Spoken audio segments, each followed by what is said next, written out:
So good morning, everyone. Thank you for coming. And there are people live streaming this morning, so welcome to them. Just a little reminder about live streaming for members of FCM. To be honest, what I value most is live encounter with human beings. As opposed to virtual, I think there's something to be said by human beings being present to each other, and especially in receiving the Dharma. There is a living transmission, an energetic transmission that goes on when one is in the presence of the Dharma and in the community that is practicing the Dharma. The reason we started the live stream is we have many members who are outside the Tampa Bay area who cannot be here, or sometimes people are sick or other reasons.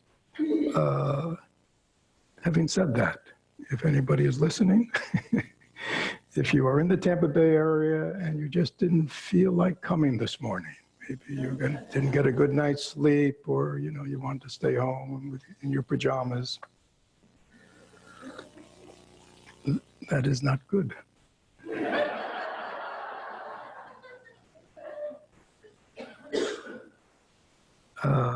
We come to Sangha not just for ourselves. We come for others. We come for ourselves, but we come for others. We are here for others. Thich Nhat Hanh is a calligraphy. I am here for you. So there's a reason we show up. Even if I don't want to show up for me, I show up for you. That makes life easier. As long as we are always living life from the me, we have a very narrow, constricted life, a disconnected life. And then often people wonder, why do I feel so disconnected? Why do I feel so separated? Why do I feel so alienated for others? Because we live that way. We think that way. There is a way out, and I'll talk about that today. So that's a little chastisement. If anybody's listening who lives, within commuting distance of the center, but are home enjoying this talk in their pajamas this morning. But this will be posted on the YouTube channel, and good. So, yesterday we had a 4-hour workshop called the Profound Psychology of the Yogacara, the Buddhist teachings, the Buddhist philosophy, psychology called Yogacara, the practice of practice, which was sort of in the development of Indian Buddhism, or Buddhism in India, and the development of the various schools, meditative schools, and psychological understandings in what's called the Mahayana Buddhism, the Great Path, of which we are part of. The Yogacara was considered the pinnacle and really is the psychological, philosophical basis of Zen and Dzogchen and all the meditative traditions. So yesterday I facilitated a 4-hour workshop. There were about 50, 60 people there. Anybody, probably a lot of them aren't home. They could be the ones who are home today. How much Dharma can one take in one weekend? One probably needs a break from it. But how many people were there yesterday? So most of you weren't. So what I want to talk about today is actually related to the workshop yesterday and the Yogacara. So the Yogacara is really essential for everyone here and everybody who's really practicing, because it is the map of consciousness that allows us to understand why we are the way we are, why the world is the way it is. And most important for those of us on the path of change and transformation, it clearly lets us know what our challenges are, right? Without that deep understanding of the nature of mind and conditioning, it is very easily to have an intention of transformation and change or healing or whatever one would call it, but really never really accomplish it at any deep level, even though we are seemingly making efforts in the direction of. And it is because we do not understand really, it's a little strong to say what we're up against within our own minds. So again, the Yogacara is deep and vast. There's a very good book called Living Yogacara by a Japanese expert in it. It's a very good translation. It's very good. It's a little more academic, but it's very clear. It's called Living Yogacara. And then Thich Nhat Hanh has a wonderful book, his own take on it, which I recommend you read second, called Understanding Our Mind. It used to be called Transformation at the Base. So I'm not going to, since there were people who were here yesterday and I can't compile it all, and I really want to focus on the transformation thing today. But basically, very simply, what the Yogacara teaching makes us see is that this mind, whose mind? Our mind, this mind that all of us have, has 8 levels. And it's not like you can see them, but you can understand them. The upper 6 levels are obvious. Seeing, smelling, hearing, tasting, sensing, right? These are our 5 senses, and they're 5 ways, conscious ways that we know the world, right? And then there is our thinking mind, right? That has the ability to perceive and cognate and remember and all kinds of things, right? It has logic, it has all kinds of very wonderful capacities, but it thinks, okay? And all of us are aware of that, right? And many people think that this is my mind, right? And especially they identify their mind as their thinking mind. So therefore, their process of transformation and healing goes on here. Right? I just got to change. I just got to read a lot. I got to think a lot. I got to listen to a lot of talks, and right? And then I'll change. And there are many people here in this room who have read a lot, thought a lot about Dharma, listened to a lot of talks, and haven't really changed much at a deep level. Transformation has not occurred. Transformation means you start here and you become something else. You transform. In Buddhism, we call that transforming, from being an ordinary human being into being a Buddha, an awakened person. And that awakening all goes on within our mind, right? So this is what most human beings think is who they are, right? Because that is what is obvious. That is what is known. But according to Yogacara, there are deeper levels of the mind that are beyond our capacity to see directly, but can be inferred. One is called the storehouse consciousness. Within the storehouse consciousness, the storehouse is storing, it is the repository of the impressions or the seeds of all the thoughts, actions of body, speech, and mind that we have been involved in our whole life. Okay? They are the repository of all of that. That is why we just don't live in the present, right? Our senses are in the present. Thoughts are arising in the present. Why is it that we have stuff?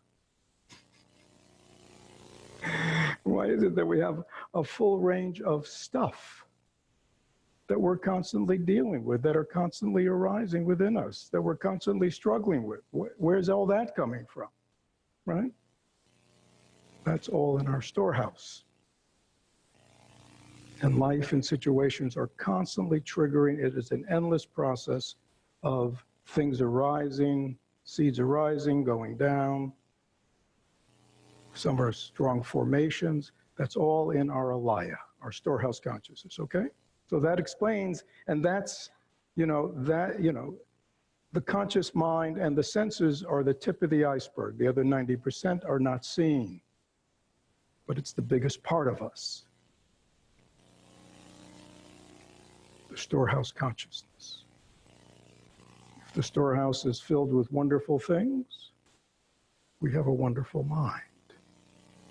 If our storehouse consciousness has a lot of garbage, a lot of junk, a lot of toxic stuff that we have stored down there during the course of our life, that will also perfume us. Is that clear? And that's not the thing about the storehouse is it doesn't judge. Okay, it's like a storehouse, right? It's like a closet. You can put anything you want in it, like a garage. Okay, you can put any damn thing you want in it. Is that clear? Right? The garage doesn't care, right? You want to put junk in the garage, you can put junk in the garage. Okay, you want to put beautiful things in the garage, treasures, you can put. The garage doesn't care. Our storehouse doesn't care. It stores whatever is put down there through the actions of our body, speech, and mind. Okay? So that's big.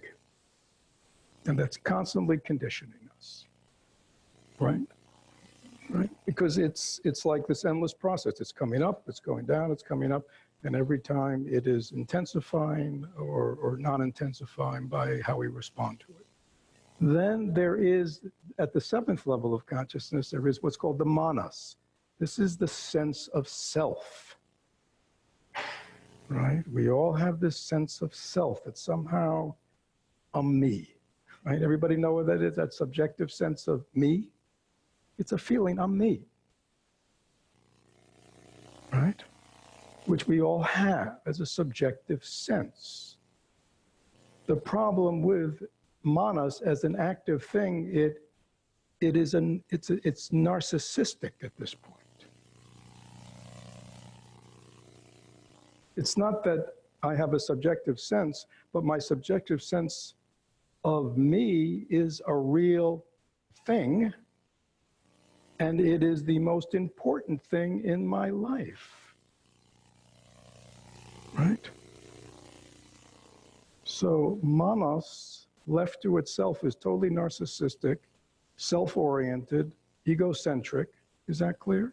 And what it does is, very simply, it takes all the things in the storehouse consciousness and all the things that are going on up here in the upper levels of the mind, it claims them for itself.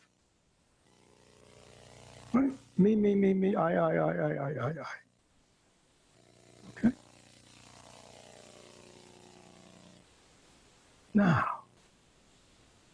this is what's going on. This is what we're all dealing with. And yet, we are here, all of us, for one degree or another, because we want to change. Somehow, this whole thing is not creating happiness for ourselves, is it?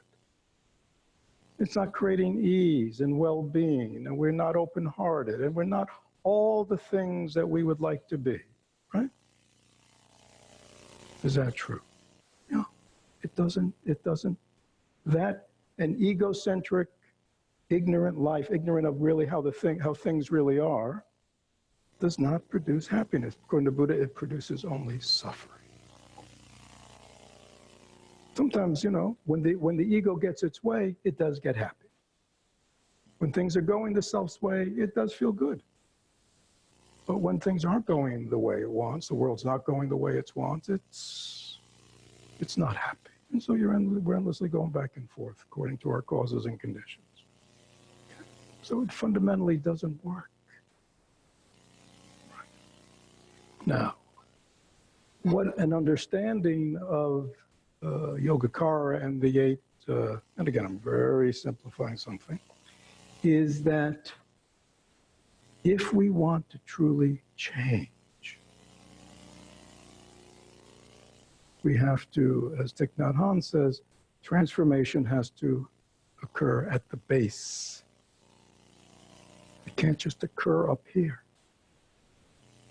Right? It has to occur within the storehouse, and it has to occur within that sense of self. That has to be transformed. So the question becomes, how do you transform something you can't see? Right? That you can only know by inference. Right? It's funny, you know what it's like? It's like all the stuff that's going on in our climate, right? You see, it's really the same thing, right? If we just live day to day and look around, everything looks fairly normal, doesn't it? Maybe some days a little warmer, a little colder, sometimes storms are a little stronger, but it's more or less seems the same, doesn't it?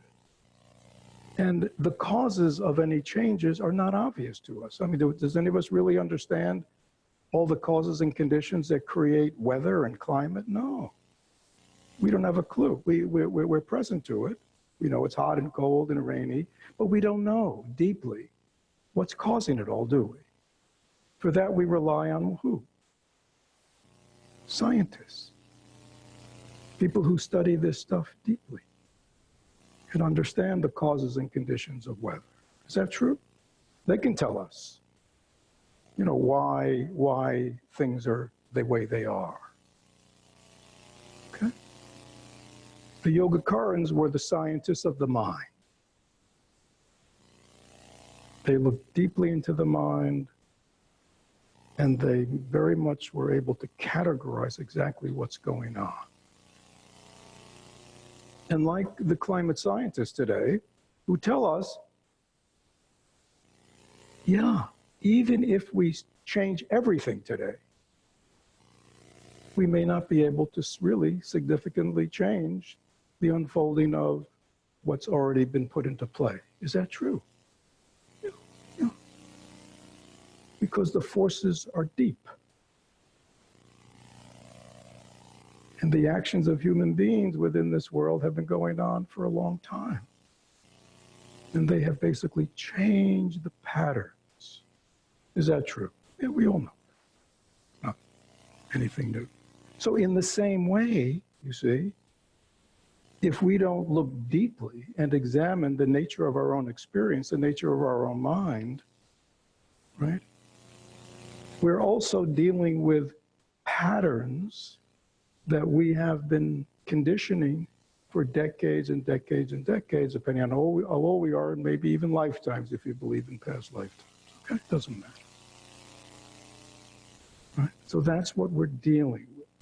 And so even if today I make the commitment, from now on I am going to be loving and open and compassionate, non-judgmental, totally accepting, right, of all human beings, right? What do you think is going to happen? Well, that's a little strong, but it's, it doesn't set aside that storehouse and everything that we've done. In the same way, if human beings, again, all of a sudden change their patterns of consumption and all that today, energy use and all that today, it will not fundamentally change things immediately, will it? That's just the truth.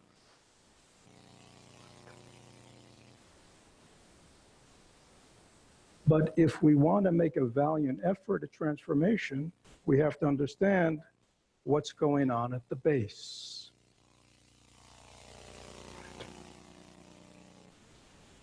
So we cannot reject ourselves. We cannot be frustrated with ourselves. We cannot judge ourselves. The first step is we have to be what? Totally open. And be willing to use mindfulness to deeply examine our life. And to deeply examine our life also means to make a profound examination of the causes and conditions that are unfolding in our life, and to understand what has caused them. Now, this is not an endless revisiting of life stories and early childhood memories, okay? But this is understanding the unfolding of our life through examination. So we, again, if we want to change, the unfolding of what's going on right now in our climate, we have to kind of understand the causes and conditions that have led to this. So if we want significant change, we have to change those causes and conditions. Is that clear? Or else we don't know what to change or how to change. So mindfulness is not simply, a calming. Many of us, today use mindfulness as a kind of a therapeutic thing, which is fine. I mean, it's helpful to calm ourselves and quiet ourselves and kind of just be able to get through the day or the week. I mean, that's good. I mean, we need all the help we can get. But in the Yogacara of the Buddhist tradition, that's not what it's about.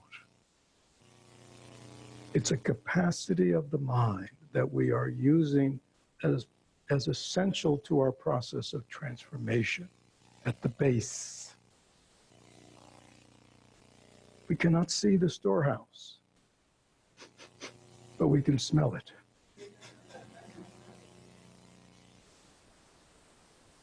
Does everybody know what I'm talking about? It's like all of a sudden, you know there's something, you walk into your kitchen and you know there's something, right? Or you open your fridge, right? That's the sign, right? Something's rotting, right? Can you see? And so we need to have that self-awareness because it's from the odor. In Buddhism, that would be the effects. It's like, these thoughts are coming up. These reactive emotional things. Something happens and immediately I'm irritated. Immediately I'm angry. Immediately I'm scared. Immediately I'm sad. Immediately I'm hurt. Immediately, as if any of that is true. None of that is true. All those responses are solely arising because of our causes and conditions. Because the person next to you may be having the same experience in the same situation and have a totally different response. Is that true? Why is that? Because there's no objective reality, and what we're talking about is, unfortunately for most of us, our life and all our experiences is another part of Yogacara. The storehouse consciousness, the self-consciousness, and the upper levels consciousness are called the three transformative consciousnesses. The three subjective, which means we think we're in reality, but we're only in our own subjective reality, which is a little frightening. And it really helps you understand what's going on in the world. Okay. So, where do we get criteria that is not subjective? Well, we have the teachings. And in the Yogacara teachings, they're called the 52 mental factors, positive and negative. And they really are very clear. It's kind of wonderful. They're very clear. These are the wholesome ones.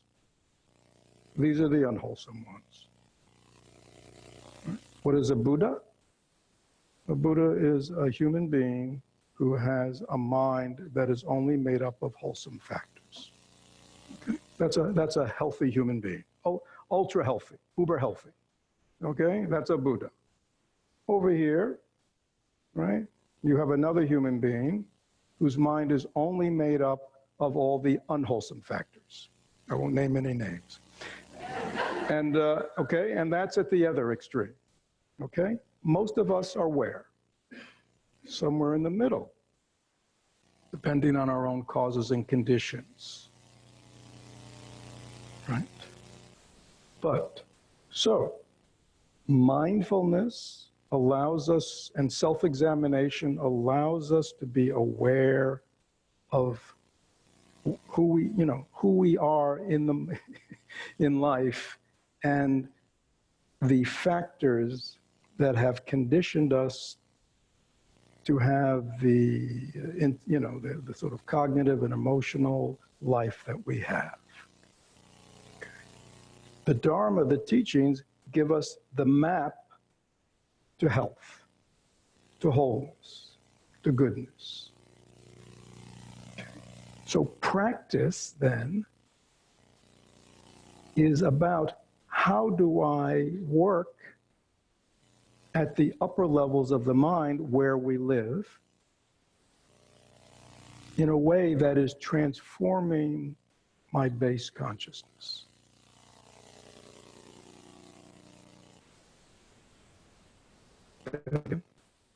Okay. Again. So just very simply. So let me say one other important thing to everyone. Stop taking yourself so personally. Give it up. Right? This is not personal. This is the wonderful thing about these teachings. It is describing a process. Right? It is describing a process. And if you understand the process clearly, and you understand what causes suffering, what causes happiness, and you clearly understand you can make a choice, right? That's all that's going on. It's not about you. It's just a process. And yet, what these teachings give us is the idea that I am the driver of this process. Okay? Or no, I'm not the driver. I'm the gardener. Okay? I mean, because the driver sounds like it's mine. You see what I'm saying? It's like I'm the gardener. I'm the cultivator. I'm the one who now, see, up to now, I didn't get that, you see. I had no idea that I was in charge of my life and I could direct it to where I wanted it to go, you see? I just been going along like in Buddhism, like the analogy, it's not Buddhism, but, it's like a pool. You play pool and one hill, it's another, in the way, anybody play pool? It's been many years. But, it's like how you hit the cue ball, then hits another ball, and how it's hit and where it's hit and the spin and all that, then makes that one go off in another direction. And then it hits another one and that one goes off in another direction, right? And it's just this energetic thing that just keeps pushing things in different directions blindly, just because of this energy. But if you know how to play pool, and you're good at it, you know what? Yeah, if I develop some skill, I can make these balls go where I want them to go. Okay? So we want to begin to understand that there is this process that's been going on since beginningless time. There is this storehouse consciousness. There are these seeds and formations endlessly arising, and there is this sense of self, which I have been, strengthening for decades and decades, and it is the cause of my suffering. And now, this is the wonder of the conscious mind. See, this is all going on the conscious mind, right? I'm aware of this now, right? I'm aware of this. I understand what's going on. I understand what's been driving me all these decades. And now I can be conscious. I can be aware. I can be mindful. And I can be very deliberate about how I lead my life. Right?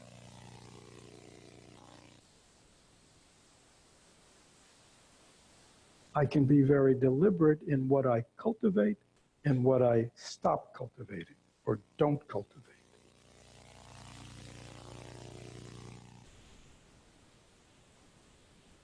Any questions? Oh, it's not 10:16, is it? But it is 72 degrees, so that's accurate. Anyhow. We'll have to change it later. Let's see. I have no idea. It's okay, I can just add an hour. Thank you. All right. These rudimentary skills that we learned early on are very helpful. So, any questions about what's been shared so far? I mean, forgive me, and I know most of you weren't at the workshop yesterday, and I encourage you, because this tells us what's going on within our own minds and the minds of everyone. And it really helps us understand what practice is about, because oftentimes many people these days, we do practices. I do my practice over here, I do my breath practice here, I do my this practice there. We don't get the whole, it's like, well, I understand the climate's changing, so, I do recycling, and I've become a vegan, and I really have gotten a much more efficient car, right? How come nothing's changed? How come nothing's changed? We won't go into that, but it's like that, it's like, oh, that's why. Okay? So, we've all made changes, everybody here has made changes in their life, and yet we are still here because we still have not transformed ourselves at the base. So any questions about this? Please don't be shy, because this is important before we go on. Yes? And because there is this, you probably haven't heard, but there is a virus people are very concerned about. So we are not using the mic, but I will remember to repeat the question. So try to keep the question succinct. Okay. Uh-huh.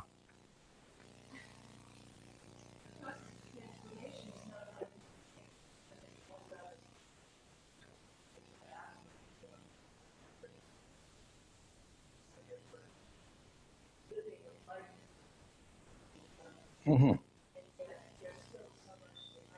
Mm. Yeah. Yeah, so the question is, yeah, so the question is, yeah, one has these insights, one has these moments, and where one moves one's life and one's in different directions, right? Probably we're all here because of that. And yet you're saying there still seems to be so much. All right. So Yogacara says, the subjective consciousness of the storehouse, the energy of the storehouse and the seeds is continuous. Right? Anybody ever sit in meditation? What do you notice about continuous, isn't it? Stuff just keeps coming, endlessly coming. Even, dreams are your alaya. Just, the conscious mind's asleep. Your alaya is storehouse still putting up stuff in its own language. Okay? The sense of self is continuous. The upper levels are interruptible. Thoughts flicker. This thought, that thought. Insight. You can't even remember your insight from yesterday. What was that insight I had yesterday? Right? Aspiration. You set your intention in the morning. 5 minutes out the door, it's like same old, same old. Huh? Anybody notice that? There seems to be a lot of acknowledgement.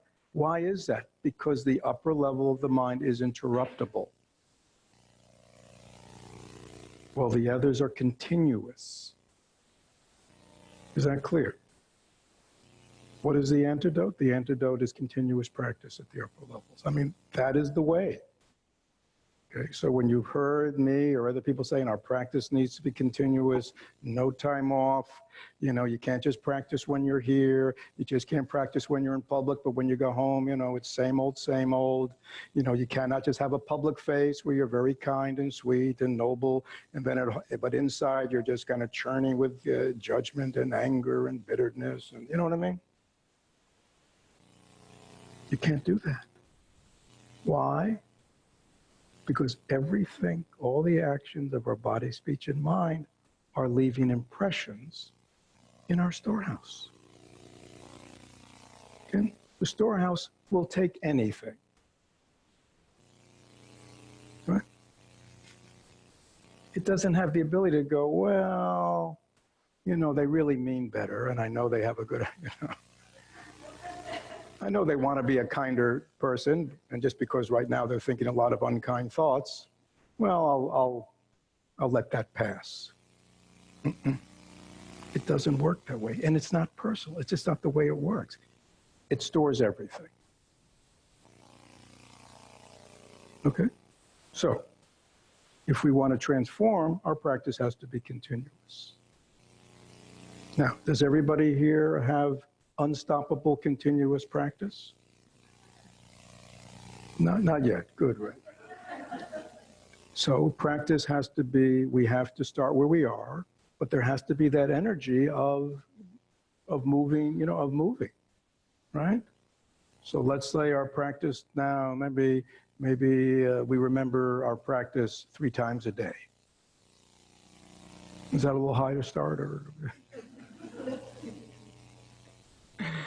All right, so we do our self-examination. Yeah, that's really where I'm at.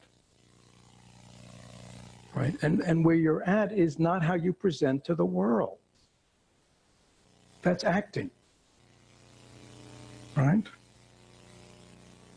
And most of us are not in the Actors Guild. Okay? We're not professional actors. That's acting. The self-examination is being very real about, you know, being real. Okay? You all know what I mean. Okay? That's where it is. Right? And then we move forward from there. But again, the more that we can remember I said, mindfulness is not just being present, it's remembering. Smrti means remembering, recollecting. Oh yeah, I remember.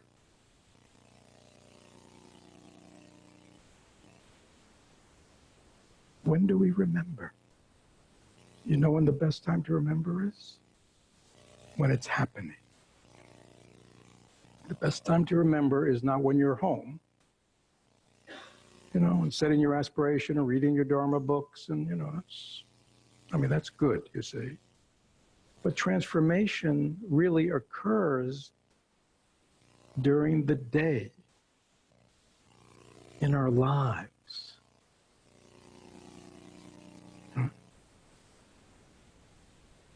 Now, yes, let me just say it.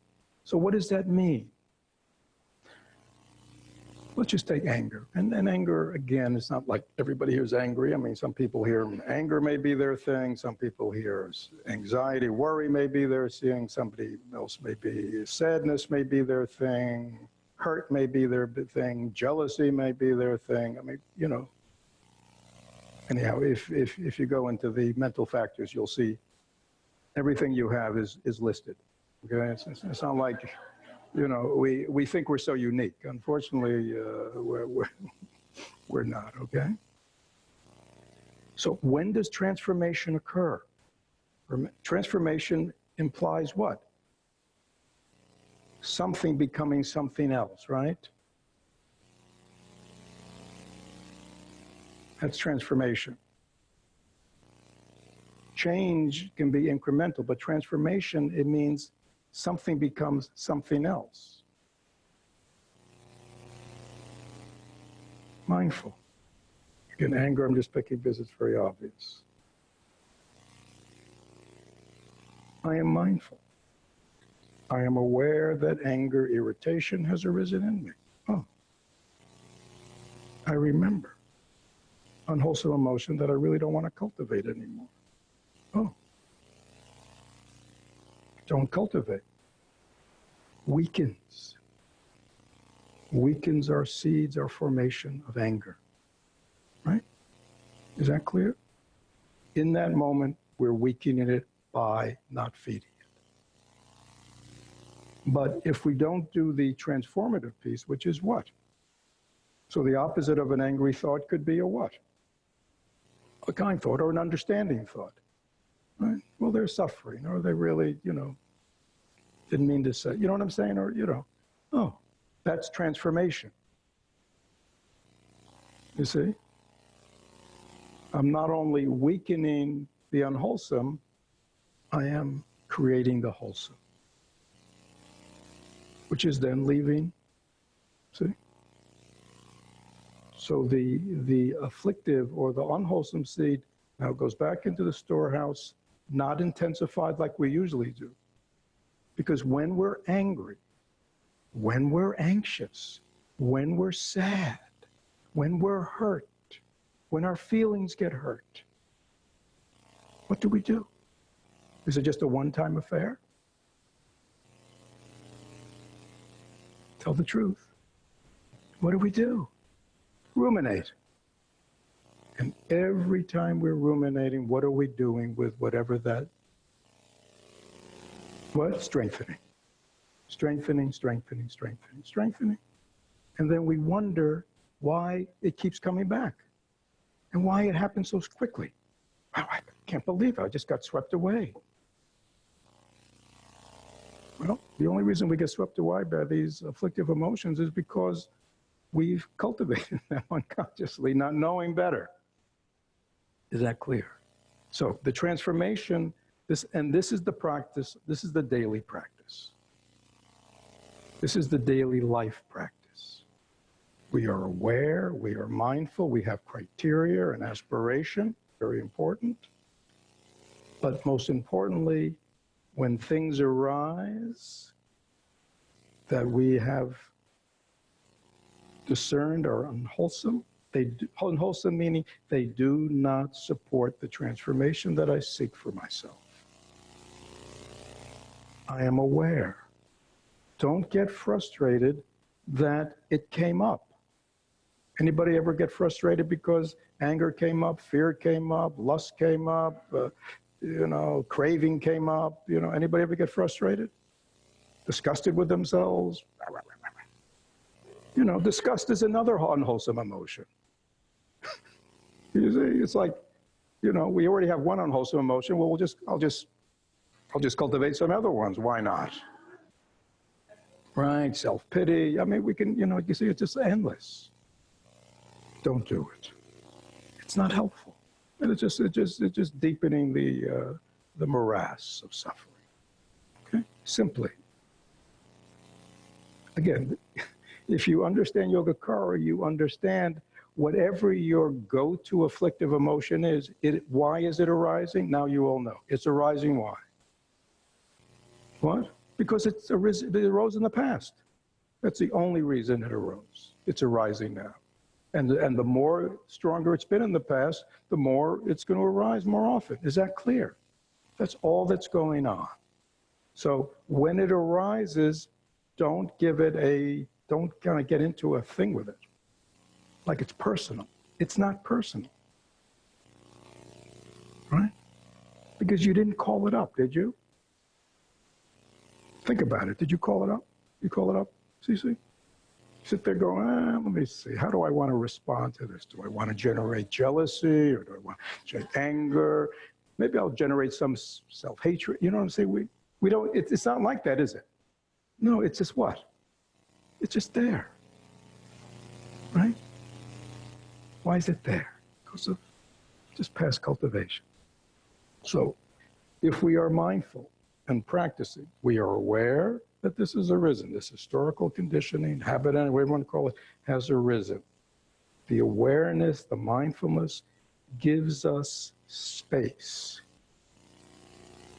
Space to do something different. If there's no space, forget it. That's why we're learning here in meditation how to calm and quiet the mind and how to sit. See, that's what we were doing earlier. We're sitting. Stuff is arising during the half-hour meditation. Did everybody have any stuff arise? Thoughts arise, feelings arise, stories arise. Right, okay. But we're learning what? Not just to be aware of it. Give it space. It'll go. But with the afflictive ones, we want to be aware. You might even say to yourself, aware anger has arisen. fear has arisen, jealousy has arisen, self-hatred, whatever your go-to is. You're aware of it. You don't have to do anything for a moment. Just relax and be present to yourself. Feeling the one. Okay. And then remember. Remember what? Is this something you want to be cultivating, intensifying, strengthening? That you want to make sure that it's there and available to you in the future? Is that what you want to do? Can you see this little process? You laugh because when you stop and you think that way, change is possible. But we don't think that way, do we? Because we love our stuff. We even love our painful stuff. Because why? We attach my to it. My anger, my fear, my issues, my unresolved this, And once it's got my on it, once it's me, we're very attached to it. It's not you. It's just your habitant, just your conditioning.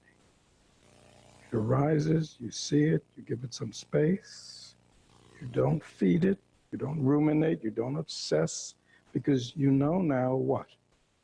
It's only intensifying it.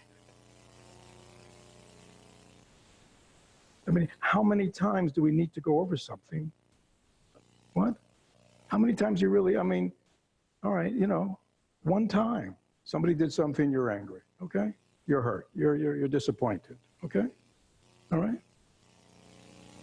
How many times do you need to repeat it to yourself? I don't know. How many times do you think you need?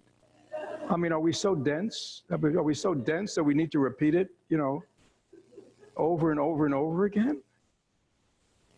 No. Bad habit causes suffering. We're aware. We see it. We remember unwholesome. I don't want to cultivate this. We remember to cultivate what? Understanding, patience. Wholesome. That also will leave an impression. The more we do this is the daily work.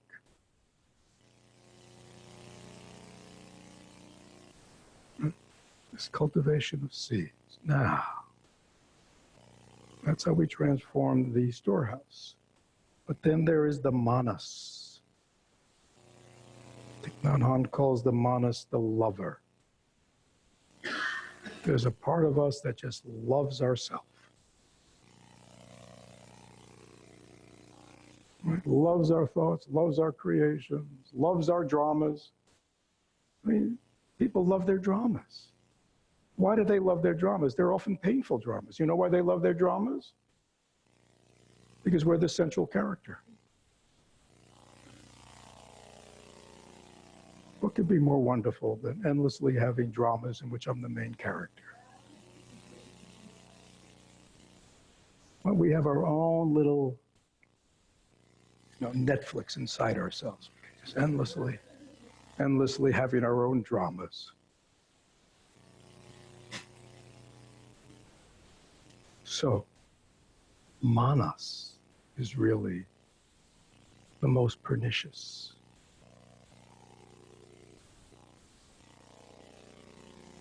So there's nothing wrong with having a subjective sense of self, and again, this is a whole other body about that. There's in Buddhism, the self that appears is not anything of any solidity or reality at all. It is just a subjective sense. But when we reify it into me and give it all these stories and all these identities and all these histories and all this, me, my ideas, my values, my this, my that, which is always opposed to everybody else's, right? It just strengthens that self, which just makes the whole thing more difficult. So we need to loosen the knots of self, the tentacles of self, which contaminate everything, right? Everything. The self takes everything in the storehouse as itself, and also it attaches I, me, my to all our thoughts. Right? So we need to loosen that. Many ways to loosen self. That's the practice. Generosity is a great antidote. Learning to give to others. Your time, your energy, your love, your kindness, your money, all the things we hold for ourself. My needs, my... How do we lessen that hold of self?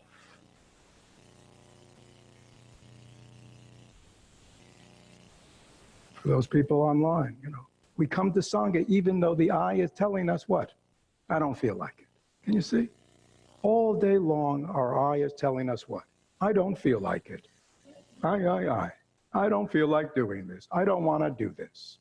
I don't need to do this. I. How would you turn that around? What's the best for everyone? What's the best for everyone? What if that was our criteria for the actions of our body, speech, and mind? How is this helpful to others? What if that's our criteria? Can you feel the difference? The criteria is, how will this benefit me? Many people say that. How is this going to benefit me? You know what? It's not going to benefit you, but it may benefit others. Try that. That's selfless, right? And that helps loosen that knot of self, which again, I assure you, for those of us who have entered the ethereal planes of Dharma and meditation and spirituality, I assure you, your self has come right along and is still up to its same stuff. Have you noticed that? Don't be surprised. Because remember, the manas, the self, sense of self is continuous.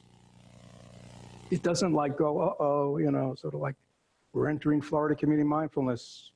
Self can't enter here, And we have no power to do that. It comes right into the hall with us, right? Goes on retreat with us,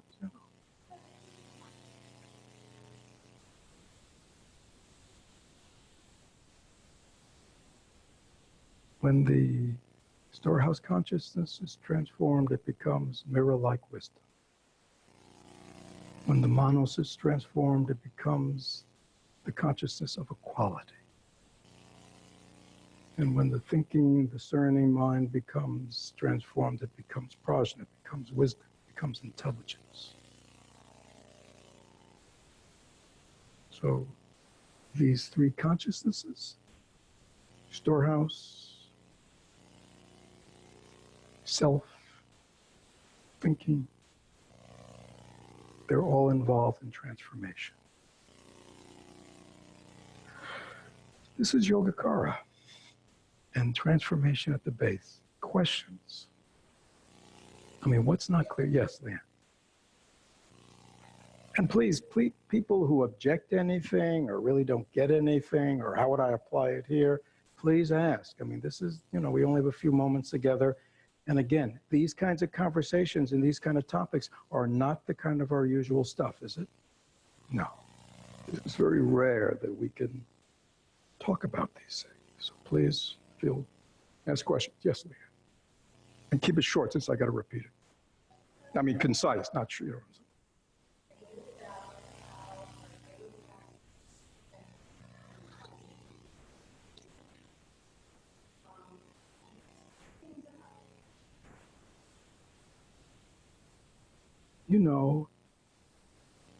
Yes, of course. Retreats are an essential part of our practice because they give us a chance to get away from, you see. I mean, especially, well, all right, first of all, let me say, yes, retreats are very important. Because why?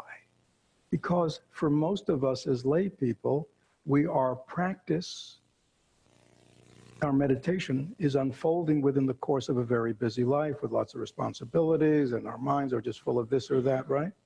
So for most of us, our daily life is sort of like, just can I maintain some level of sanity or groundedness? Is that clear?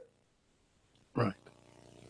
So retreat is a wonderful opportunity for us to put all that aside and to really have nothing else to do but cultivate in a meditative state or study or whatever we're doing. Yes, so retreat is always part of the path, and I think it's even more essential these days. Like as we get busier, yes, it becomes more and more essential. But, and I've seen this for the decades, there are many Buddhist practitioners who live for retreat.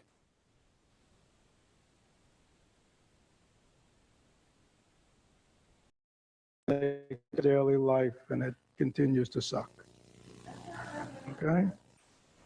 So if you ask me which is most important, daily life practice, because that's the base. Then retreat has something to, return to. The insights you have or the insights you have in retreat now have something stable to return to. Because if we don't have that, many times people, 2 days after, 3 days after retreat, it's gone. Anybody ever notice that? Yeah. No, why do you think that is? Right? Because our daily life doesn't have enough stability in it, and the daily practice isn't, strong enough to really to hold our insights. Because our insights are often up here, right? Which are okay, but what do we know about the thinking consciousness? It's interruptible. While the flow from our storehouse and our self-consciousness is continuous. Are there other questions? Yes?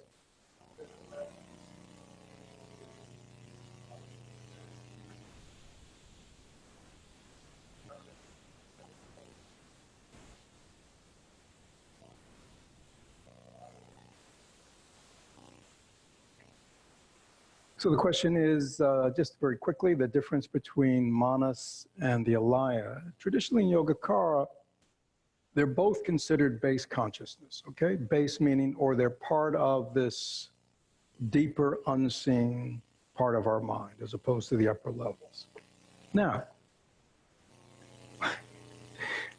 in a certain sense, the way it's postulated is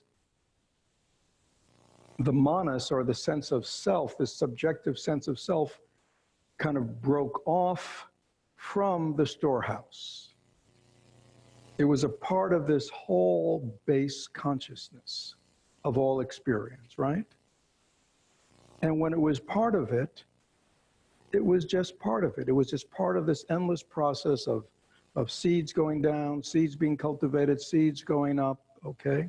But it broke off, and then manas is called the appropriated consciousness. It's kind of, now that it kind of stands alone, it goes, I will appropriate the storehouse and the thinking and all the senses. I will appropriate them as all part of who? Me. There's no sense of self in the storehouse consciousness. It is simply the container of the seeds. It is the seeds. It is the maintainer of the seeds, etc. Okay? It is the self that therefore, it's why we talk about, my issues, my past, my this, my memories, my feelings, my, we claim it, the self claims it all for me, but it's not me. It's just impressions, right? It's like going through photo albums. You can go through photo albums. I recently had a situation where I went through photo albums in my family. I mean, I found photos of people, many of them were of a generation that I remember, but many of them were of their prior generation, which I just heard about, right? All those pictures, all those people, right? Just photos. It wasn't really them, was it? No. Associated with them might have been memories or feeling, but none of it is real. Is it? No. No. So we have all this stored memory, all these stored experiences. That's all. None of it is real now. None of it is solid. And yet we treat it like it's real, don't we? We treat the movies like they're real. The characters in them are real. They're not. They're just images. Just images.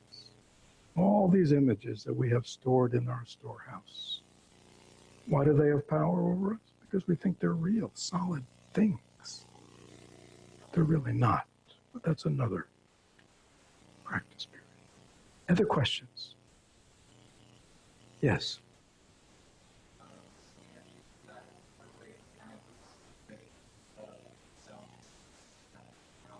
Mm-hmm.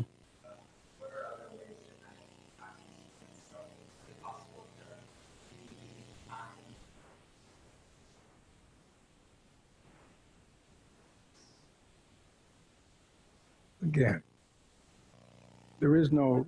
So the question is, well, are there other? Yeah, there are many ways of working with self. Generosity is just a very good way because, the self only wants to be generous to itself, right?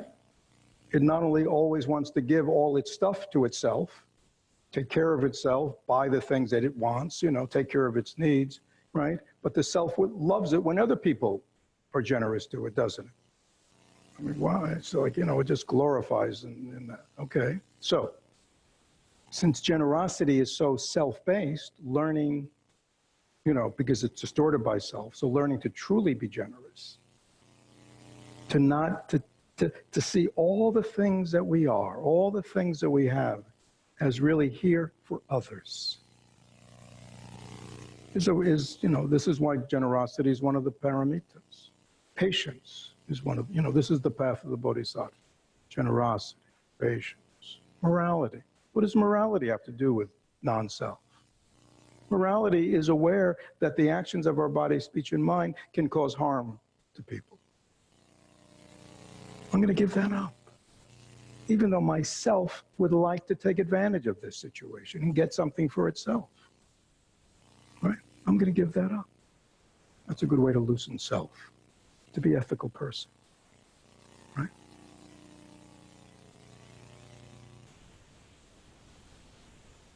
I mean, I think we need to be aware of things, non-judgmental. I mean, I don't understand why kindness comes into it. We need to be aware. We need to understand why it's arising, what the source is, and deal with it in an intelligent, transformative way. Okay? Then kindness doesn't come into it, does it? Or hatred come into it. See, kindness is just the other side of hatred. And that's still caught. So really, it's much better again, if you're caught in hatred, then obviously kindness is a good antidote. Right? So it's all developmental. So I'm saying, but it's really not about either one of those. Because both of those reify our sense of self. Right? And if I hate it's like in the opening gata. We say, may I be free from the superiority, the inferiority, and equality complex. What does that mean? It means all the states of self. Right? I love myself. I hate myself. I think I'm better than everybody. I think I'm worse than anybody. I think I'm as good as anybody. That's all self.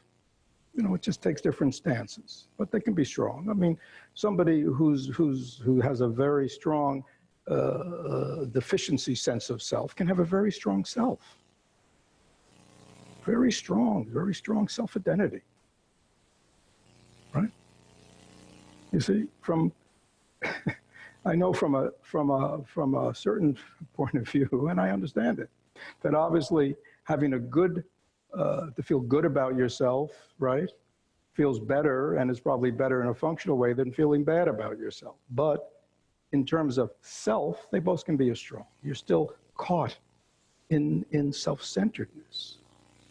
Right? One person's going around always in every situation thinking, I know better, I'm right, my values are best, my thoughts are best, my way of doing, Right? Can you see, me, I. The other person's going around, everybody's better than me, everybody's smarter than me, everybody knows more than me. Both are what? Focused on what? Me. Now that may be a little shocking to some people here. Please understand. We're talking about, in Yogacara and Buddhism, a psychological system that is very different than the psychological system that we have grown up with in America. This is a psychology of transformation. This is a psychology of awakening, right? This is a psychology that wants to really free us from suffering at the deepest levels. It's very different. So I say things like that which may grate against you a little bit. I understand. But again, things are developmental, and it all depends where we're at. So yeah, so if, again, developmental means things develop. And if we're here, we may need something here, right, to help us, then we need here. Right? So if you broke your leg, you may need a cast and crutches. Right? Right? You don't need an ace bandage. Right? But if you just sprained your ankle and you're wearing a cast and crutches, I'd say, you probably don't need that. It's not a matter of right or wrong, is it? It's a matter of what's appropriate. Does that make sense? So we have to understand that the Buddhist path is a developmental path. And so you'll hear lots of contradictions. You'll go, hey, what about this whole being kind to self? I understand, but that's a certain teaching, right? And this goes back to the Buddha. The Buddha taught always in terms of what was appropriate for the person he was talking to. So he could say contradictory things. But because he wasn't kind of coming from a theology. He was coming from the reality of a person that he was dealing with, a human being that he was dealing with and trying to help them. So sometimes he would say, you need to be kinder to yourself. Right? And somebody else comes in, he said, no, you don't need to be kinder to yourself. You need to really see that there really is no self.